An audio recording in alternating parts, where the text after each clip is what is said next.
Senhor presidente, que me comunica que está prestes a deixar essa casa, eu lamento e vejo com tristeza. Vossa Excelência chegou aqui, deu seu recado em nome do povo de Rondônia, um homem honesto, idôneo, de boas ideias, uma aquisição significativa. Eu até aconselharia o nosso nobre senador Raupp, meu amigo pessoal, que descansasse um pouco mais e lhe deixasse aqui para que nós pudéssemos desfrutar um pouco da sua sabedoria, mais da sua paciência, da sua bondade, do companheirismo, que eu, de uma forma muito pessoal, desfrutei, estou desfrutando e aprendi a respeitar Vossa Excelência. Obrigado, senador Magno Malta. É uma honra ouvir as palavras de Vossa Excelência. Eu agradeço a Vossa Excelência a gentileza. Mas o senador Raupp certamente terá aqui o seu retorno com muita galhardia. Se a assessoria do Raupp estiver me ouvindo, diga ao Raupp que eu mandei pedir a ele para lhe deixar mais um pouco por aqui, que certamente Deus vai recompensar ele. Senador Pinheiro, senador Lindbergh, eu acabo de sair da embaixada do Senegal. Estive no Senegal, na sua embaixada, hoje à tarde, com o seu embaixador. O que fui tratar na embaixada do Senegal? Tomamos conhecimento que a semana passada, um casal de missionários, a missionária Zeneide Moraes Novaes, que é filha do senhor Zacarias, chamado de Irmão Zacarias, em Itapetinga, no interior da Bahia, na cidade onde eu me criei. Se coincidência, eu não sei, mas acho que está mais próximo de ser Jesuscidência do que coincidência. A cidade que eu me criei, Irmão Zacarias, era como um irmão de sangue, era um irmão de oração, de fé da minha mãe, Dona Dadá. E eu conheço essa família. E essa moça, a exemplo dos seus irmãos, que sempre tiveram um ardor missionário, um coração despreendido e a missão sacerdotal, o desejo de servir ao próximo, que lhe ardia no peito, na África. Imaginar uma moça de um bairro muito simples, chamado Nova Itapetinga. Hoje está muito bonito. Naqueles dias era muito simples, na infância, e que lhe ardia no peito o desejo de ajudar os irmãos africanos. A vida passou para todos. Eu saí de lá com 17 anos, volto todos os anos, 2, 3 vezes. Meus parentes vivem lá, e eu saí de lá, e eu tenho que voltar lá, senhor presidente, para não esquecer de onde é que Deus me tirou e me colocou aqui, filho de uma faxineira, que morreu ganhando meio salário mínimo por mês. Então não posso esquecer de onde Deus me tirou, porque a Bíblia diz que nós não devemos esquecer os dias dos pequenos começos. Então eu preciso voltar lá e entrar naquele colégio onde minha mãe limpava o chão e fazia merenda para as crianças. Eu preciso voltar lá todo ano, entrar naquela cozinha, olhar, lembrar da minha mãe ali dentro e dizer: Deus me tirou daqui.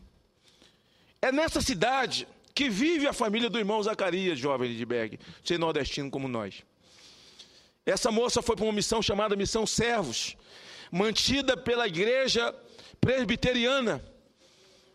Hoje, nesse momento, há 10 minutos atrás, falei com o presidente da igreja presbiteriana, o pastor Roberto Brasileiro, que mantém essa missão na África, mantém essa missão. Lá está o pastor José Dilson da Silva, mantido pela missão presbiteriana do Brasil, senador Suplicy. E dia 6, senador Pinheiro, semana passada, a missionária lá de Itapetinga, do seu estado da Bahia, senador Pinheiro, foi presa, juntamente com o pastor Dilson da Silva. Eles que dirigem um orfanato escola, uma creche escola, uma obra social significativa para crianças órfãos em Madagascar. Nós estamos intrigados, porque eles foram presos semana passada e há boatos de que o julgamento já será amanhã. Tão rápido.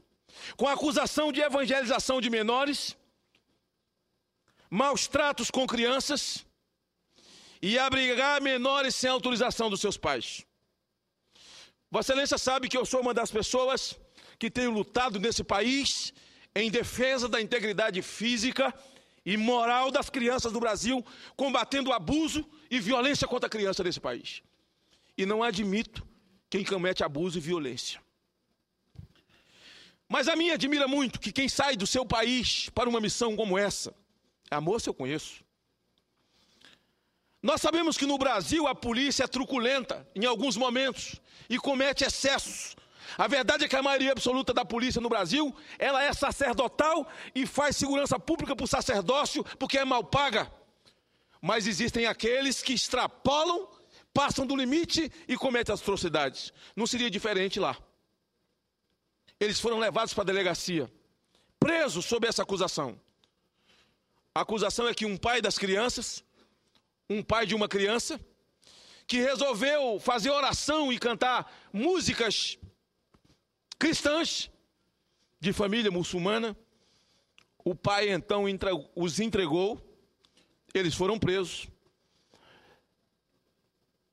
A Embaixada do Brasil os assistiu imediatamente, os advogados entraram com habeas corpus, o judiciário não aceitou, eles já foram levados para penitenciárias muito rapidamente, e aí começou a acontecer uma série de boatos.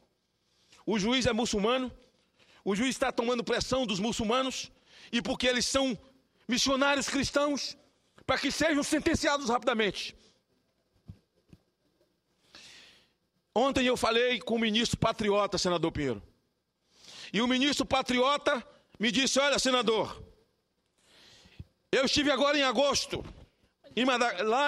no Senegal.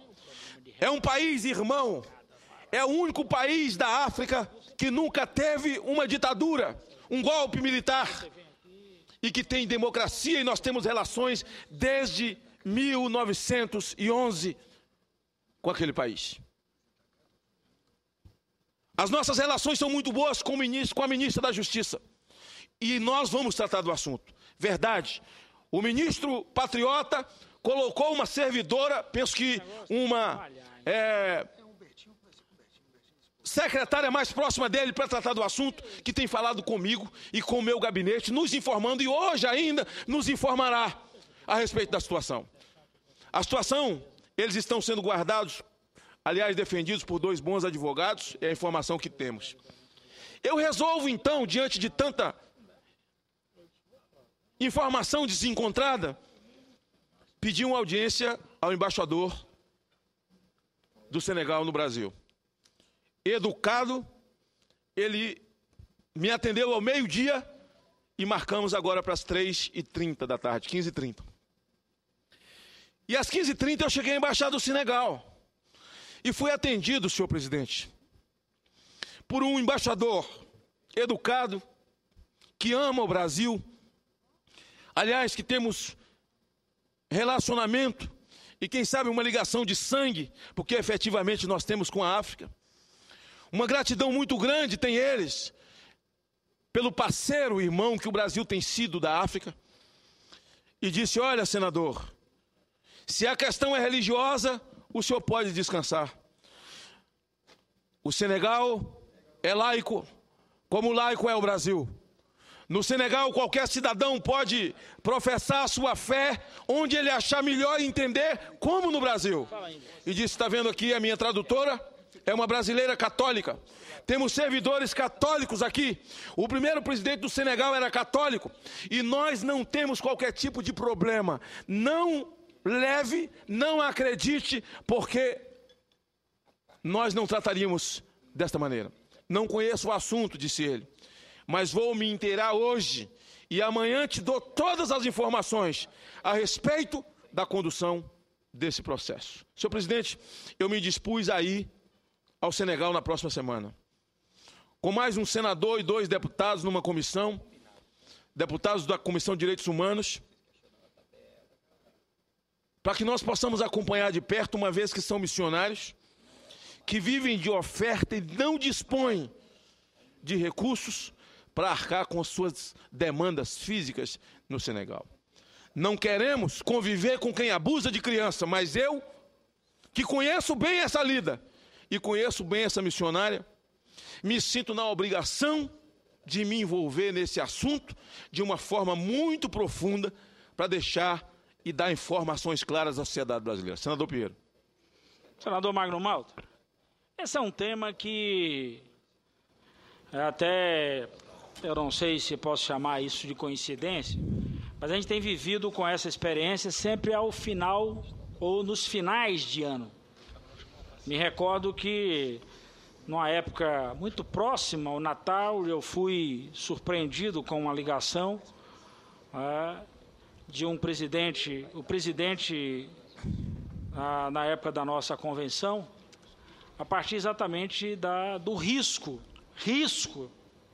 porque as decisões às vezes são dessa natureza, risco de vida, ou até risco de morte, que é o mais correto, que alguns missionários enfrentam a partir exatamente da livre expressão, da liberdade de poder falar, inclusive, de professar a sua fé e pregar a palavra. Óbvio que alguns começam a levantar e dizem, mas aí você tem que respeitar a regra do país dos outros. Respeitamos, inclusive, quando esses missionários entram, eles não entram sem dizer que são missionários. Até porque, por diversas vezes, eles terminam fazendo cobranças. E aí, em todos esses casos, eu quero chamar a atenção, Vossa Excelência falou aí na instância do Ministério de Relações Exteriores, a gente tem contado com uma ótima participação. Esse caso específico que eu estou me referindo a Vossa Excelência aconteceu, inclusive, na Jordânia. E eu fiquei estava numa tentativa, imagine o que é na boca do Natal você encontrar alguém, aliás, perdão, não foi nem no Natal, foi no final de ano, pior ainda, que tem uma liberação. Mas, graças a Deus, com a participação também do nosso Itamaraty, a gente conseguiu tirar o nosso missionário em tempo, inclusive, para não ser surpreendido com nenhuma outra medida. Mas quero aqui, só para dizer a Vossa Excelência, que acho que me somo a essa iniciativa. Hoje, inclusive, tive a oportunidade de conversar com o senador Paulo Paim, que não está em Brasília, para que ele pudesse delegar, inclusive pela Comissão de Direitos Humanos do Senado, Vossa Excelência, inclusive, é membro, para que essa não ficasse algo como se fosse só da nossa participação pelo fato da nossa também profissão de fé, mas isso não pode ser tratado como só daqueles que professam a fé. Eles têm que ser tratados, inclusive, por aqueles que defendem direitos humanos. Combater toda e qualquer forma de intolerância.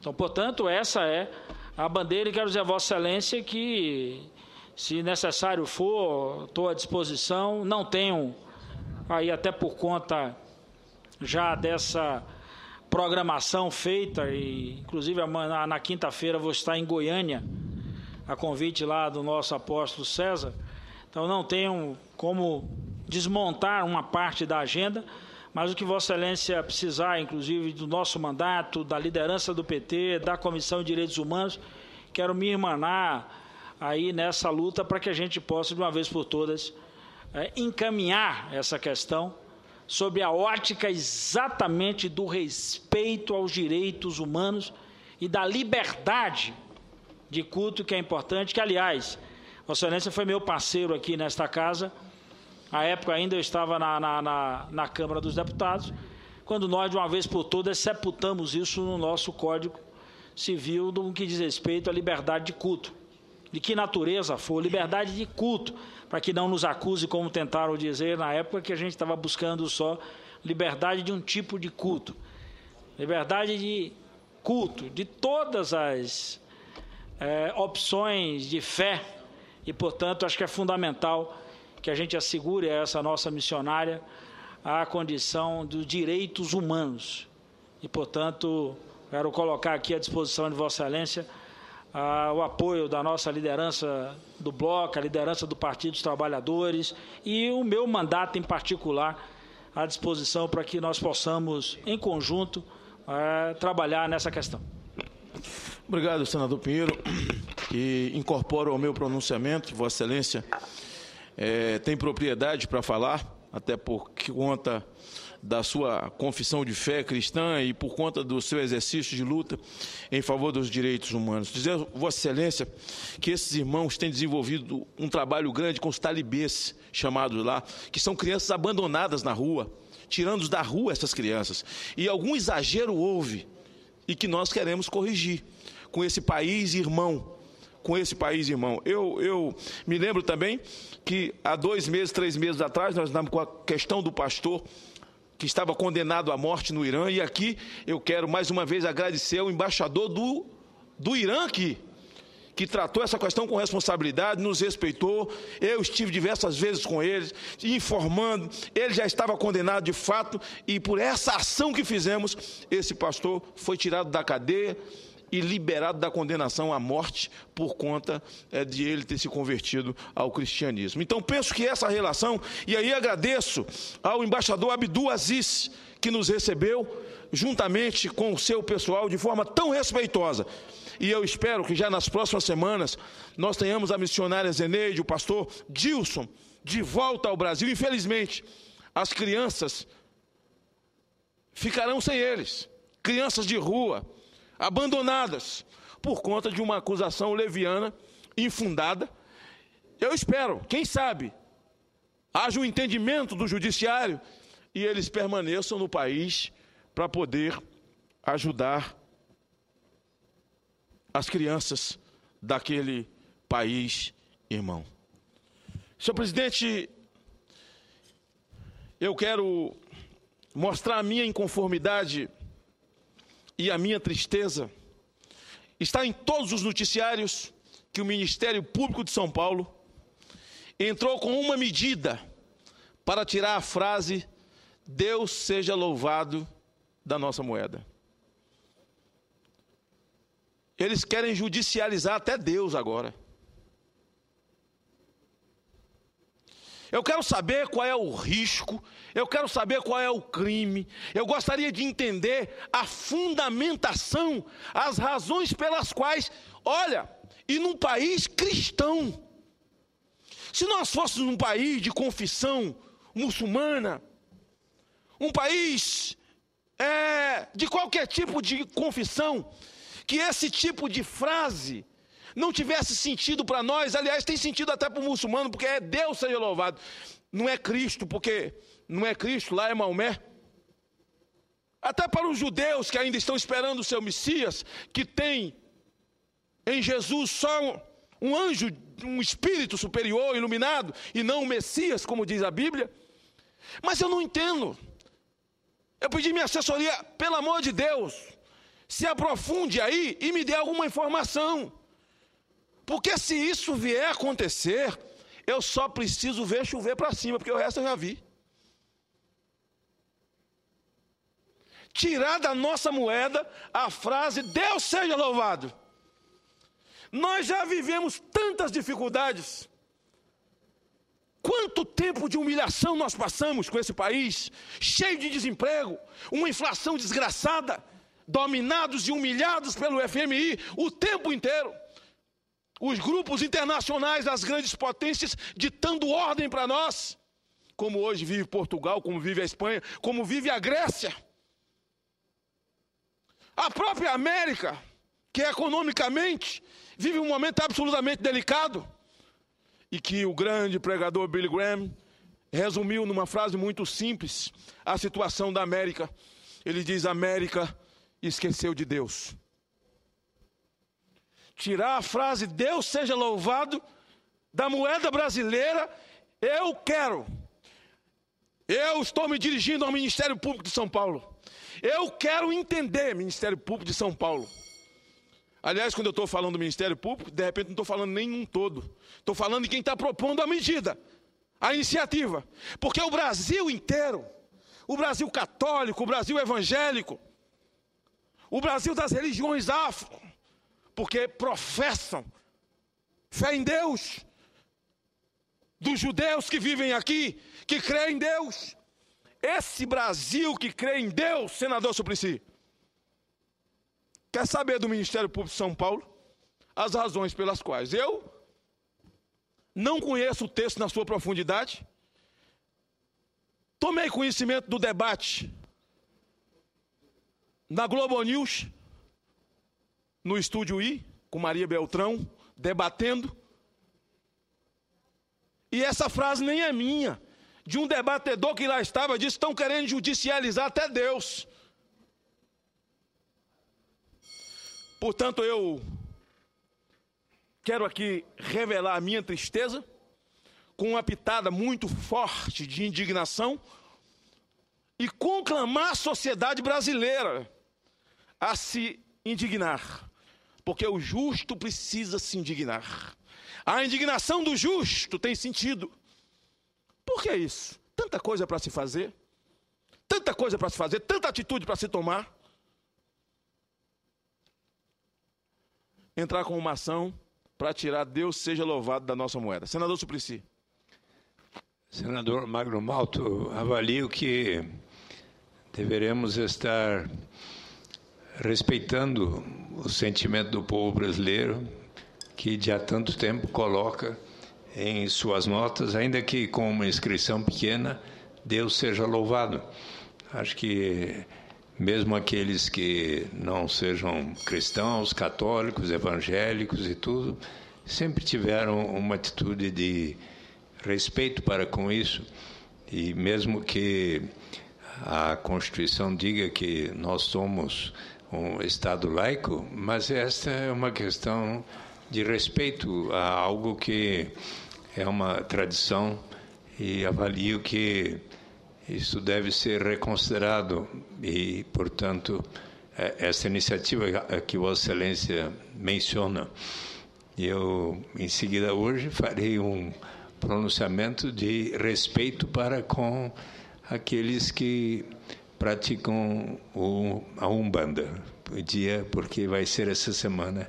Mas eu, como católico que sou, acho que é muito importante que nós respeitemos todas as religiões, inclusive aquilo que é uma tradição tão arraigada no povo brasileiro, estar se dizendo Deus seja louvado nas moedas, nas notas do nosso real. Muito obrigado, senador Suplicy. E a expressão Deus seja louvado é uma expressão de gratidão, sabe, de louvor pelo que Deus tem feito por esse país, pelo que Deus tem nos dado. Nós não temos aqui catástrofes, senador Suplicy, como outros países experimentam. Nós somos um país rico, com subsolo rico, um país que tem água, um país que tem onde plantar e o que plantar. Nós temos petróleo. A nossa situação é absolutamente diferenciada. Em 1987, quando eu estudei em Israel, eu havia um adido militar de Israel que passou 5 anos no Brasil, brincando numa aula na Universidade de Jerusalém. Ele disse, quando Deus falou a Moisés, vai para a terra de Canaã, Deus estava mandando ele para o Brasil, ele errou e veio para cá. Porque a terra que manda leite e mel é lá. Ele disse, eu levei meus filhos para ir em Foz do Iguaçu, para ver as cataratas, quando eu cheguei no Brasil. Os meninozinhos judeus que vieram para o Brasil, porque o pai era adido, e foi ver. Diz que os filhos dele ficaram olhando tanta água, e um perguntou, pai, que hora que desliga? Não desliga. Eles têm isso aqui sempre, sempre, sempre, sempre. Então Deus seja louvado. Deus seja louvado. Deus seja louvado. Porque as misérias, as catástrofes que vemos na televisão, que ocorrem em outros países, as guerras civis, as matanças públicas, aqui temos desrespeito aos direitos humanos. No meu estado mesmo teve as masmorras, mas nada comparado a determinados países do mundo. A intolerância desgraçada, aqui não tem. Deus seja louvado. E aí vem o Ministério Público de São Paulo, não diria o Ministério Público, sabe? E entra com uma ação vamos tirar essa frase da moeda. Mamãe, me acode. Mamãe, me acode. E eu queria conclamar o povo do Brasil a se levantar. Quando o povo quer, o povo vai às redes sociais, a internet está aí. Repudiar essa atitude. Nós precisamos reconhecer realmente um Deus que tem sido bom e misericordioso para com esse país. Senhor presidente, eu gostaria que Vossa Excelência me desse só um minuto para que eu pudesse fazer alusão a uma reportagem especial feita pelo jornal A Tribuna do meu estado, que traz na capa aqui a alegria de Abel e Fred por ter conquistado o campeonato brasileiro antes da hora, 3 rodadas antes. Eu só não estou chateado, eu sou Flamengo, eu queria que fosse Flamengo. Mas o Fluminense é um time que a torcida não tem rivalidade conosco tão forte como a torcida do Vasco. Eu quero parabenizar o Abel e parabenizar o mineiro Fred aqui e o time inteiro. Mas é uma matéria interessante que trata sobre a criminalidade de uma forma exacerbada cometida por homens machos de 17, 15, 16, 14 anos que estupra, sequestra, que queima seres humanos dentro de um pneu, que incendia ônibus com criança dentro.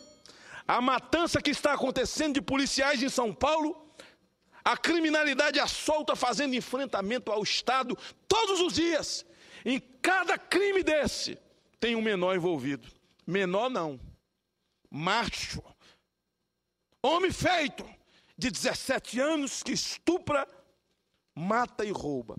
Na entrevista feita pela Tribuna, um menor detido na delegacia,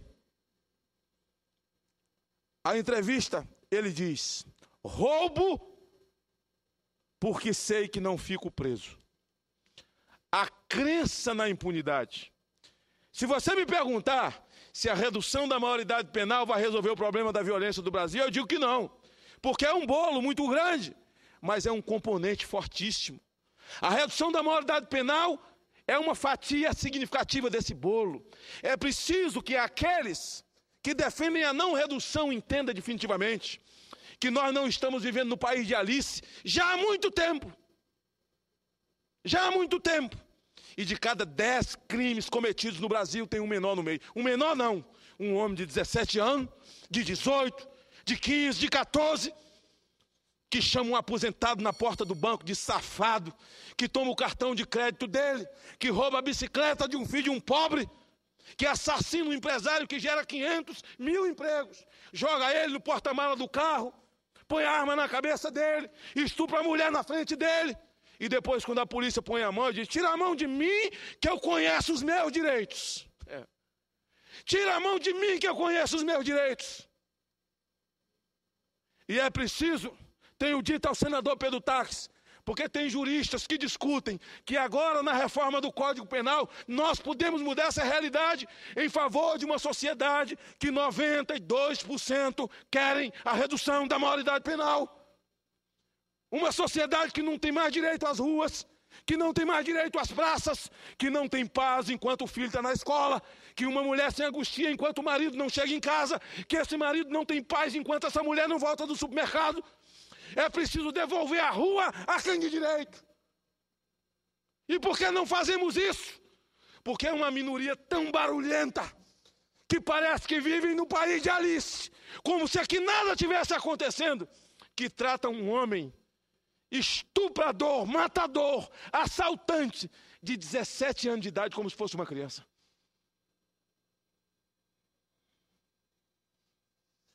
Alguns juristas dizem que nós podemos discutir e fazer essa mudança no Código Penal agora. Outros dizem não, que é cláusula pétrea. É uma conquista e só uma nova Constituinte pode mudar. Nós vamos esperar essa nova Constituinte que dia, senhor presidente?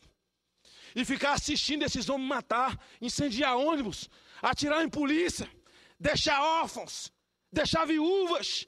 O policial está com medo de São Paulo de andar nas ruas, em todo lugar. Mas em São Paulo eles resolveram afrontar o Estado de frente. E sabe por que eles fazem isso? porque eles sabem exatamente o que esse menor lá do Espírito Santo, nessa reportagem que a Tribuna fez. E eu quero parabenizar a Michele Poça Moser, a repórter que fez a matéria. Parabéns, porque eles acreditam no que esse aqui acredita. Eu não serei, não ficarei preso. Eu conheço os meus direitos. Então quem morreu não tinha direito de nada. Quem é assaltado não tem direito a nada. Quem é sequestrado não tem direito a nada. Quem recebe um tiro no meio do rosto na rua não tem direito a nada. Mas é botar a mão e se a polícia puxar com mais força um pouquinho para jogar dentro do camburão, esse soldado vai processado, expulso da polícia, porque foi violento com essa criança que assassinou, estuprou e matou. Que brincadeira é essa? Queria fazer um debate, eu queria até ser aparteado. Não tem ninguém para apartear? Só tem nós três aqui. O povo não está vendo não, mas está tudo vazio aqui. Senador, prezado senador Magno Malta. Ô, senador Priscila. Se Vossa Excelência insiste, se de um lado eu concordo com Vossa Excelência no ponto que antes Vossa Excelência havia tratado a respeito, neste caso, democraticamente eu quero dizer que discordo de Vossa Excelência. Eu não sou a favor da diminuição da idade penal. Eu tenho a mesma preocupação de Vossa Excelência com respeito a como deveremos criar condições para diminuir a violência, a criminalidade que preocupa a tantos, inclusive na minha própria cidade de São Paulo, que nesses últimos dias, semanas e meses, vem tendo um aumento de mortes, por exemplo, de policiais militares e de contraventores, mas também, inclusive, de pessoas inocentes. Então vamos debater, senador Suplicy. Então, se um sujeito de 17 anos atira na cara de um policial de São Paulo, que deve ter sido eleitor do senhor, porque o senhor tem tido os votos de São Paulo, atira na cara dele, esse rapaz não precisa ser punido. E se não tivermos punibilidade, eu pergunto ao senhor, como é que nós vamos resolver esse problema em São Paulo? Nesse instante, é necessário agora respeitar o regimento. Então, mas o bom era debater. Me disponho, sim, a debater com Vossa Excelência sobre esse tema, mas eu assinalo, Vossa Excelência já sabe, eu não sou a favor da diminuição da idade penal, mas sou a favor de muitas medidas para diminuir a criminalidade e, neste ponto, eu acredito que nós estaremos juntos, como em tantos outros pontos. Então, agora eu vou respeitar a observação do presidente Tomás Correia, a Vossa Excelência. Um momento.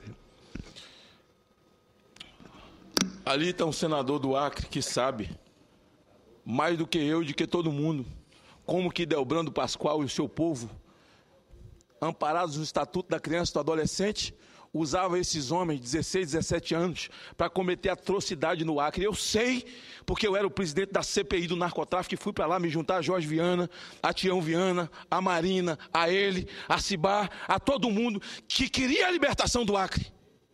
E como? Quem é que utiliza? Fala, vai pegar um menino desse e levar para a penitenciária, ele vai ficar pior. Pior de quê? O cara que está na penitenciária que tem medo desse menino. O cara que não quer saber dele lá. 17 anos é um menino. 16 anos é um menino. Reflexos prontos, na faculdade. Útero pronto para ser mãe aos 16 anos de idade.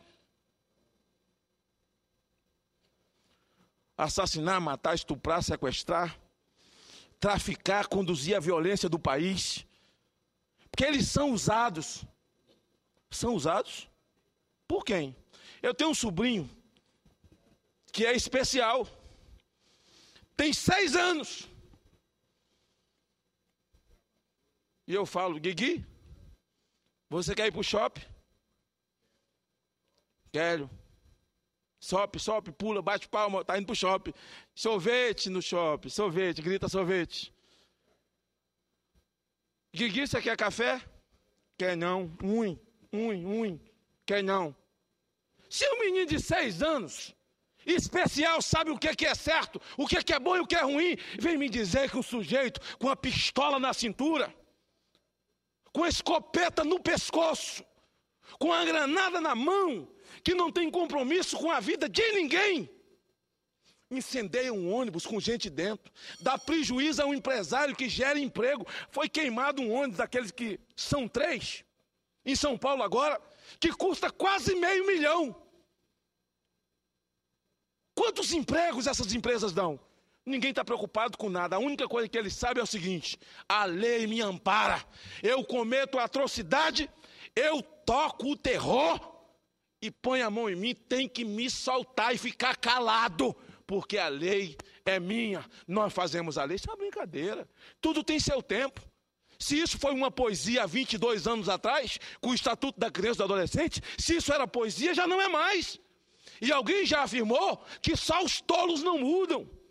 Qual é o crime que tem alguém mudar de posição? Porque a violência aumentou. Qual é o crime? E a gente fica sentindo mal, que fica parecendo João Batista clamando no deserto,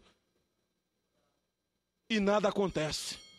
É por isso que quando nós somos avaliados, que as pesquisas vão para a rua, o povo não tem crença nenhuma no poder legislativo. Onde mais dói, onde mais sofre a sociedade, e a grande dor hoje é violência. Tem 2 desgraças hoje, a violência, e a segunda é plano de saúde. A primeira é violência, a segunda é plano de saúde. Nós podíamos muito bem socorrer a sociedade. E a minha proposta não tem, senador Suplicy, faixa etária. A minha proposta, o texto é assim: todo cidadão brasileiro que cometer crime com natureza hedionda, perca-se a menor idade, seja colocado na maioridade para pagar as penas da lei, porque quem comete crime tem que pagar pelo crime que cometeu. Parabéns à Rede Tribuna, parabéns ao jornal A Tribuna do meu estado, que fez uma matéria absolutamente importante, para que o povo, a sociedade do meu estado,